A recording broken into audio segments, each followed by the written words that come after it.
जय श्रीराम शेतकरी मित्रांनो, जर तुमच्याकडे कापूस असेल तर हा व्हिडिओ शेवटपर्यंत नक्की पहा। खूप सारे कापूस उत्पादक शेतकरी व्हिडिओ पाहत आहेत, परंतु अजून चॅनलला सबस्क्राइब केलेलं नाहीये। खाली तुम्हाला पांढऱ्या किंवा काळ्या कलरमध्ये एक सबस्क्राइब बटन दिसत असेल, त्यावरती क्लिक करून चॅनलला सबस्क्राइब करायचे आहे। जे सबस्क्राइब करतील त्यांना पुढील कापूस दर संदर्भात जो महत्त्वाचा व्हिडिओ येणार आहे तो पाहायला मिळेल। तर चला आता सबस्क्राइब तर केलेच असेल, इथे संपूर्ण बातमी जाणून घेऊयात।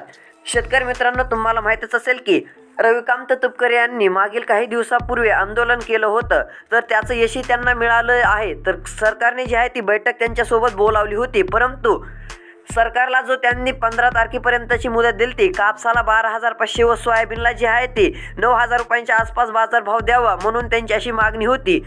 तर शेतकरी मित्रांनो, याच मागणीला जी आहे ती सरकारने अजून काहीच सांगितलेले नाहीये, म्हणजेच की काही अजून सरकारने निर्णय घेतलेला नाहीये। म्हणून त्यांनी असं ठरवलेलं आहे की पुढील आता आक्रमक आंदोलन करण्याचे जे आहे ते त्यांनी रविकांत तुपकर यांनी ठरवलेलं आहे। जर शेतकरी मित्रांनो आता सरकारने अजून 1-2 दिवसात जर बाजारभावासंदर्भात काहीच केले नाही तर रविकांत तुपकर यांचं तीव्र आंदोलन होईल असं आपल्याला जे आहे ते वाटत आहे। कारण की त्यांनी फेसबुकवरती 2 दिवसापूर्वी जे आहे ती त्यांनी जे आहे ते पत्र लिहून जे आहे ते टाकलेलं होतं, त्यामध्ये त्यांनी अशा प्रकारे जे आहे ते लिहिलेलं आहे।